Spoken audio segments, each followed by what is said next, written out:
you wouldn't give it like OAuth access to your entire Google workspace or something. Yeah, you'd hope not. No. You'd have a bad time. Hello and welcome to Offscript. Today we're going to be talking about AI risks.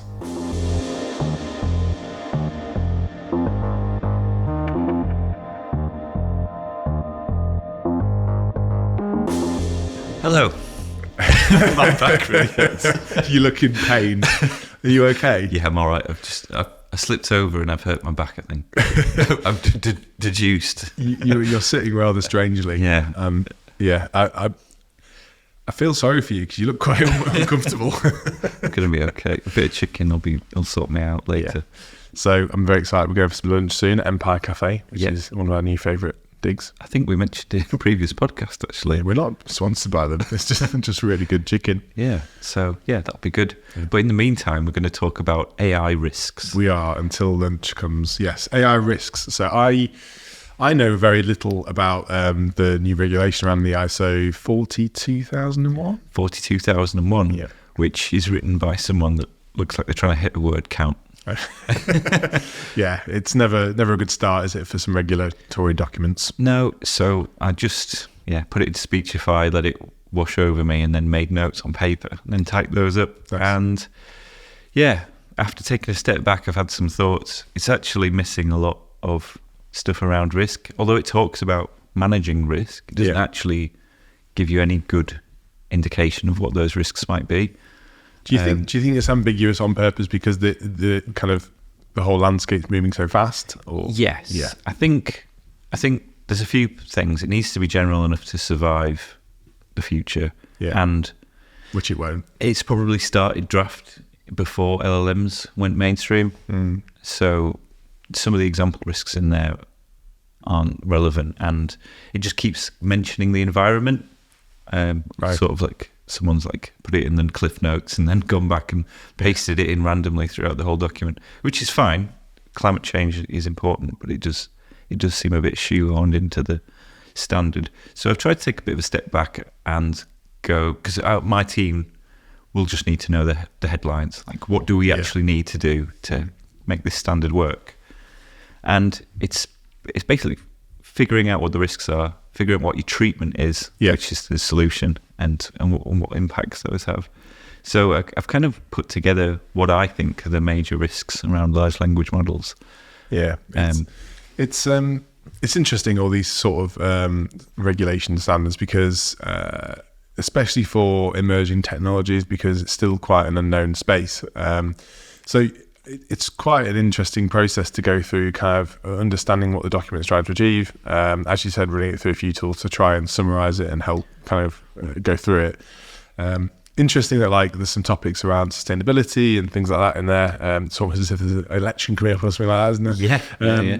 But so I think it's interesting to see kind of what's useful and how you need to use that in kind of your agency and how that applies to the stuff that you're building. That's it. So if you look at the ISO standard, very general, and then you look at the stuff on the internet in mainstream media, and it's either risks of using ChatGPT, which is quite limited, and then futurists like to think about these long-term, pie-in-the-sky, sort of like very far away risks, which is no doubt valuable for society, but it's not very helpful now. No.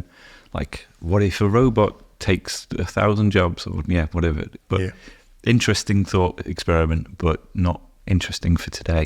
So we've talked about your love for risk registers previously.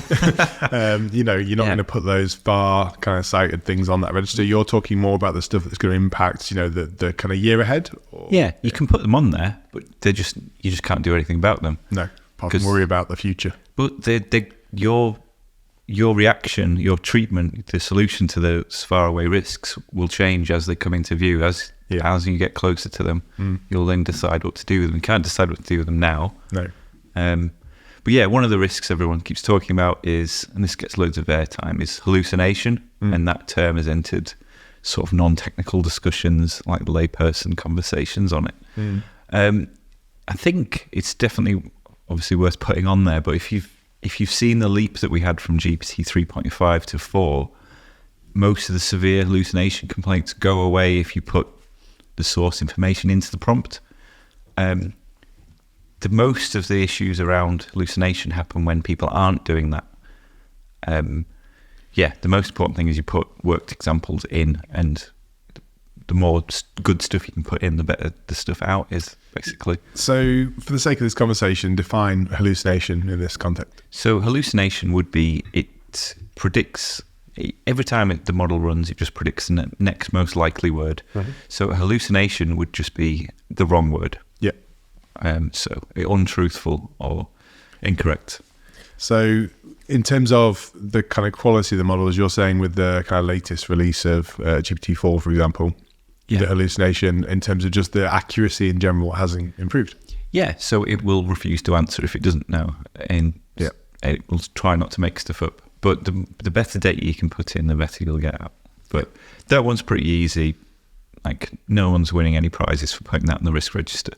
The emerging risk with building AI systems, like we're building one for compliance, if you make a product that is good enough 95% of the time, how do you make sure that in the other 5% people are actually critically assessing the output? So I think there's probably a few ways you can do that. You could have, in the UI, UX of the application design, you can make it clear which elements are AI generated and need approval, and have a process where you force a human to review each section one by one. Yeah. So I quite like IA Writer. We talked about it previously. Yeah. You paste from ChatGPT, it's all grayed out, and then as you rewrite the document, it lights up. That's really nice user experience. Is that something you kind of classify as human in the loop when you're doing that sort of iterations on that sort of thing? Yeah. I mean, human in the loop is always a good scapegoat for people building poor products, but yeah, you definitely need to make sure that people have checked it. Yeah. And you can't just sort of peg one key on the keyboard and go all the way down, because that's what people will do. People are lazy. So how do we make systems where it's aiding human thought but not replacing it? Yeah. So yeah, get that stuck on there. That's probably one of the biggest challenges we've got with a lot of this emerging tech, isn't it, really? It's trying to... Because really, if you dig deeper into it, these are power tools, right? These are really powerful tools that if you kind of misuse or don't invest the time to learn exactly how to prompt engineer and things like that, you're going to end up in quite a kind of fuzzy space. Yeah, and people are going to end up muddying the waters with a mix of human and AI-generated opinions or results or whatever it is, and you need to almost have like traceable, who's done what and where's it come from. Which, as I mentioned, we love what IA Writer are doing, and they've got that spec, which can actually define which pieces of text are from which authors. The authorship stuff was really good. Yeah, that could be really powerful. I wonder if we're going to see a new kind of era of attribution on social media platforms and things like that, where we can really clearly identify where they're from. I know that Twitter kind of has it in terms of like, this is a bot account or whatever, but there's so much crap on there now, you just don't know what's real and what isn't. Yeah, 100%. Well, I mean, X is still limping along, isn't it? yeah, it is. And then the other issue we're coming up against is, as we make the applications we're building integrate with other third-party systems, the quick and dirty way to do it is you tell the LLM how to call another API and let it do it. That's how OpenAI plugins work. If you do that just naively, that's bad, because you're basically giving the model unfettered access to other systems. As if it was a real user, right? As if it was, whatever that user is authenticated to do. You need to be really careful about that, because it means that any user data going into the application could effectively call an API. So you need another layer in between. You need a sort of a fake API that is contained to the only actions that it should be able to do, if that makes sense. Yeah, so how do you kind of go through that process of creating an authorized list of APIs, or because it's quite a complex thing to try and sanitize and kind of filter through those things, right? Because the power of those sort of integrations comes from the breadth and depth of what they can do, right?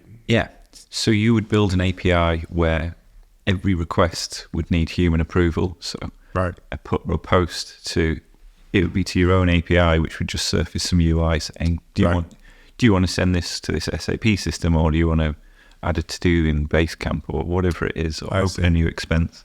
So it's almost like a workflow management tool at that point, really. Yeah, and when we were briefly chatting about it earlier, you said if they send that on steroids, but it's kind of that, isn't it? Yeah. But if it went rogue. Yeah, but if it went rogue. So you just need to make sure you don't just give it unfettered access to other APIs and you have another layer in between. But yeah, definitely worth sticking on the risk register, because you could see a junior dev going, oh, this is how you implement LLMs chatting to APIs. Yeah. And I've got an API here. Off you go. And then bad things happen. So with the OpenAI plugin architecture, is there anything in that to help with that problem? Or is it more that it's just kind of, that's one of the risks of using that architecture? I think they have a little dialogue coming up saying that data is going to be sent to this other API. Right. But it's on you to only expose endpoints that are suitable. Yeah. I think they could put more in the UI for building GPTs to warn against the dangers. I guess it's early days at the moment for that. I launched it reasonably recently, so yeah, it's tricky enough to do that. Yeah, people aren't going to accidentally do it. Like you wouldn't give it like OAuth access to your entire Google workspace or something. Yeah, you'd hope not. No, you'd have a bad time. Yeah. It's hard enough. You'd have to jump through a lot. You'd have to understand OAuth 2 to an extent. Oh well, you probably so that sets a good bar, doesn't it? I was trying to. The reason I mentioned OAuth 2 is because I was trying to talk to Basecamp through just from a personal project. And old school Basecamp 1 and 2, you could just have basic auth, and you could just log in with your username and password, and then you get a token, and you can use it forever. And now the only way to interact is OAuth 2, and I fucking hate it. I know it's secure, and I know it's better, and I know you have to do it, but can you just give me a key? I think the problem is when you're doing what you're doing, which is like kind of project to the side, you just want like unfederated access to a system. Yeah. You don't want to have to go through the granting process of having like, I want to be able to read this or do that. It's my own personal Basecamp account as well, so it's not a work one. I just wanted to put some to-do items into it. I could see why that would be frustrating for a personal project, but for a work project, you'd be really glad it's there. Yeah, definitely. So that's the excessive agency risk. And then prompt injection we've spoken about previously. Yeah. And for this particular application we're building, this has a slightly different angle. So I think you mentioned about a car dealership chatbot, and somebody managed to make it say, you can have this car for £1. Yeah.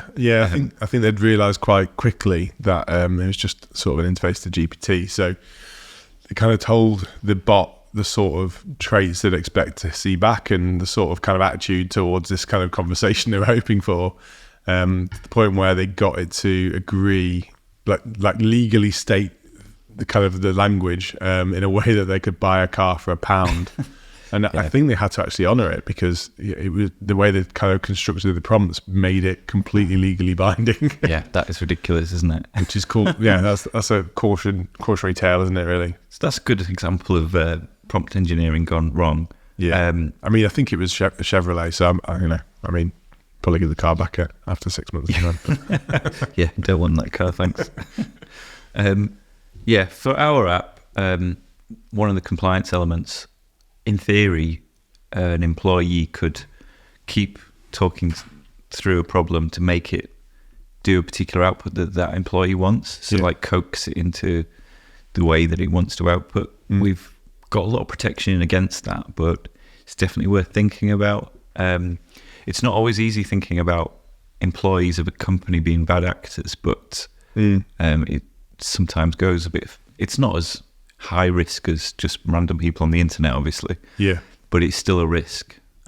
So it's still an attack vector, though. It doesn't have to necessarily be an employee abusing that right. It could just be that you've actually had some sort of a breach and it's actually not an employee at all. Yeah, so, that's true. Humans are always the weakest link in this sort of thing, right? So yeah. Well, the prompt injection conversation keeps coming up in terms of indexing things into vector databases. What if you can almost have like a sleeper prompt injection that lives in the vector database and only gets surfaced under certain circumstances, and then that goes into the system prompt, and then that could be really funky. it could be really and very difficult to debug and track down and things like that.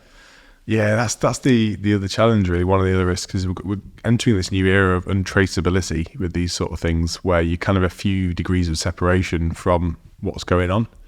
That's probably one of the biggest challenges that I find. It's kind of like, you kind of need to put the guards in place early doors. Yeah, definitely. One of the engineers from OpenAI actually did a tweet about this sort of sleeper agent LLM issue. Right. But this is more hypothetical from a researcher, so this is a bit further out. But they had a concern where they could put random obfuscated text on the internet somewhere.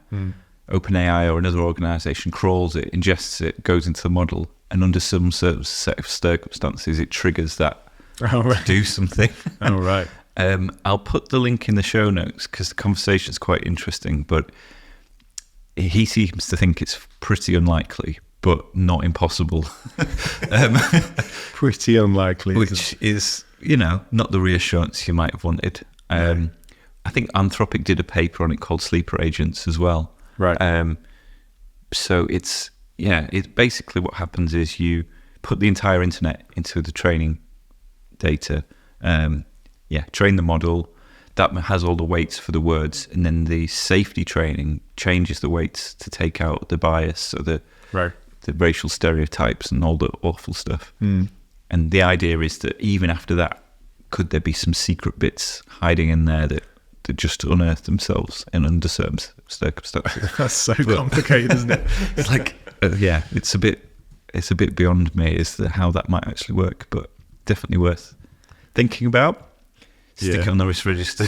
It's interesting, because when you've got one of their own engineers saying it probably won't happen, but it definitely could. Yeah, exactly. It's really hard when you're working with policy. So if you're building products, or like we both are, it's really hard to write sort of bulletproof policies and terms when that there are inherent risks to this sort of this sort of technology. Yeah, and scientists will never want to say like something is definitively right or wrong. Yeah, they'll always caveat. Yeah, like it's 99 point as many nines as you can think of, right? But there's always a chance. I guess that's why you have to kind of throttle the risk appetite for the sort of products you're building with how far you take some of those kind of features and functionality. If you're in quite a risk-averse space where the audience of that product might not be comfortable with AI sort of tooling, you're probably going to play it super safe and make sure that you're not doing loads of crazy stuff. Yeah, well, the ISO standard recommends you log everything, which has another challenge. You kind of should be doing most of that anyway. Obviously, anonymizing things where possible. Yeah, you need to take PII out of there. But you need to change your risk appetite depending on what you're doing. Yeah. Then the other side is, and this is an easy one, but just treating any output from the LLM as user data, as you would just escape it, run it through Markdown formatters with the option to render HTML switched off, things like that, just in case the script tag gets into your index data and then pulls through somewhere and comes out the other end. Just treat it as if it's user data. Yeah. It's not too hard. I think that's just a kind of standard, though, isn't it? You've got to assume that any sort of input and output isn't safe, right? Yeah, and that's pretty easy to mitigate against. This one, I haven't seen a lot of people talking about the sort of model denial of service aspect, but the problem with LLMs at the moment is they're quite expensive. Yeah. And in theory, it's not too difficult for someone to spawn quite a lot of requests to your application, which then go to OpenAI. You can put caps on it, billing-wise, but you'd easily see how you could spend tens of thousands in a few hours without much oversight. I guess, although to be To be fair, for that one, it's probably down to good rate limiting practices and some of the normal stuff you'd assume with any sort of paid API, right? Good rate limiting, yeah. Maybe limit per on a key, like a user ID or session ID or something. Yeah. Yeah. I mean, you see a lot of applications kind of have tiers, right? So if you pay a bit more, and obviously that's factored into the cost per server, that user, you can make more requests and things like that. So. Yeah. The good thing about OpenAI at the minute is they tier it. So you start off at one level and then they cap it. And then after you spend a certain amount, they lift the cap. So they've probably seen some issues around it and they've got a sensible tier system. We're on quite a high tier because we spent a load last year on automated testing. Yeah. Which was fun. The look in your eyes said we should probably not talk about that anymore. No, it was really useful. It was just extremely expensive. There was a point where we were pressing Command S and it cost like a tenner or something, like immediately, because it was all in parallel. But it was super useful for iterating quickly on a prompt that we were doing. Yeah. But you wouldn't want to do that for very long. Yeah. Okay. Pain in my eyes. Sounds like some sort of CFO conversation happened there. Yeah, Aisha's on my back for that one. Telling off there. I mean, it's it's a common problem. I remember Vercel were getting into trouble with this sort of stuff because they were basically they had quite bad management on spending caps, I think. So like they're just letting people run wild with like 10, 20 grand bills on from what was like hobbyist plans and stuff. Oh god, yeah, that's not good. Yeah, I think they're not doing too well on the DevX at the moment. Yeah, we've got stung with some Vercel billing, but that's a conversation for another day. I think that's the actual business model. Yeah. Just letting you aimlessly. The Postgres billing doesn't make sense to me because if someone accesses the site every minute, you're going to go over. Yeah. I don't understand. I know it's serverless and stuff, but it's just cheaper just to run a container. Yeah, and you shouldn't really be worrying about someone accessing the site. No. That's kind of the point. Yeah, that's just like a cheap DigitalOcean job, isn't it? Yeah. You should get one of those old school, you remember like those little like visitor counters? Yeah. But instead that's just your spend. Yes, every time someone goes on it, it's a quid in Vercel billing. Yeah. Some of the risks that we came up against, in a POC, we had a requirement for some exact phrasing to come out of the LLM. Yeah. We went down a route which was extremely time consuming and annoying. And actually, you need to make sure you're not trying to bend the LLM out of shape like that and do things that it doesn't want to do. Because with the best will in the world, if you can't just keep threatening it with a stick to do exact phrasing on an output. So the actual way to do it, and this is the mitigation for the risk, is get the LLM to call actions within your app, and then that goes and fetches the verbatim text to put in the output. Right. Or you have a marker and you replace the marker with the exact phrasing. So this is for use cases like, let's say you ask for what are the company values, and all the CEOs and management have spent months and months and months coming up with the exact phrasing. Chuck it in an LLM and it just has a bit of a freestyle creatively, and then you can have a bad time. That's fun. So just don't try and make it do stuff it's not fit for, I guess. Well, that's a good example. It's not a replacement for the kind of final end product, right? Yeah. Yeah. So those are my risks, really. The far off ones are things like, GPT-5 or the future models get close to AGI level intelligence, which a tweet last week hinted at. That's what a lot of people are quite scared about, right? I think at that point, you've got bigger problems in your risk register because that breaks capitalism. But apart from that, is that on your risk register? No, it's not. Yeah, I mean, a lot of people are going to be pissed off about that. Yeah, I don't think we are close to AGI. No. But that was one of the original conversations around the whole kind of OpenAI drama, right? That they were getting close to that, and that was one of the big concerns that they were taking too many risks. Yeah, if they are close to that, the world's not ready, is it?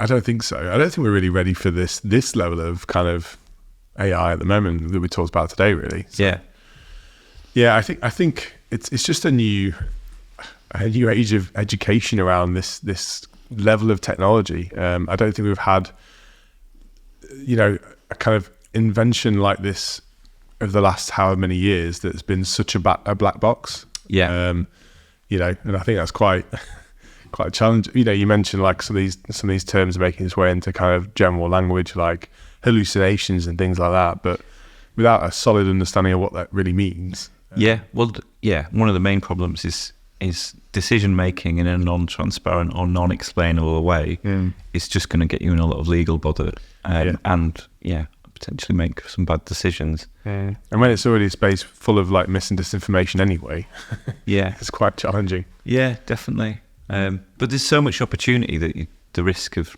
not doing something is even greater sometimes. Yeah, I think I'm super excited for the future. Maybe not for AGI just yet, but yeah. If we can get to a point where it can chunk through some of the my to-do list items for me, that would be nice. Yeah, but maybe not take over your job. Yeah. I do think that's that space around sort of like personal assistant or kind of task optimization is rife for disruption. It's just the first company that really harnesses that properly and figures that out is going to make a lot of money. I'm excited for when it filters its way into things like Siri, because Siri understands how to do actions in apps. It's just rubbish. Yeah.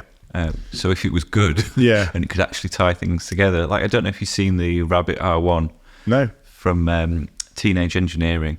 Oh yes, I have. You showed me. So I've got a pre-order on that, but the idea is that it would drive apps in the background. I don't know where it runs them. Yeah. But you can have plan me a trip to Seattle and put me a playlist together and X, Y, Z, find me some restaurants. And it'll use all these apps in combination. It uses kind of like a large language model, but they call it an action model. Okay. And it knows how to tap through all these different apps. And you don't see any of the UI UX, and all you get is like really simple prompts. Nice. I don't know if it's going to be as good as the demo video, but if it's even half as good, it's quite exciting direction, because that changes UI UX of everything. It's quite affordable as well, the thing that you've... Yeah, it's like $199, I think. Yeah, because that's the thing, as you said, with like Siri, shortcuts, for example, which is a lot of the power behind Siri, right, in terms of how the integrations hook up and how you kind of create custom, what do you call them? Custom workflows, I guess, in a way. Yeah. That'd be really powerful if it makes its way into that. Yeah, I'm super interested to see how that hardware works when it turns up. What's the due date? Is it like 10 years away? I don't know, actually. I don't know which tranche. I mean, it might be the second, but I'll have to keep an eye on it. Excellent. So when that comes in, it's already out of date.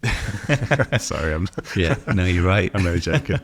No, I'm looking forward to that. It'll be good. Yeah, but those are the risks. But opportunities are really great. So just give it a go. Well, thanks for running me through your risk register. No worries. and educating a noob around this sort of stuff. I'm excited to learn more. Ace, thanks very much, Josh. Cheers.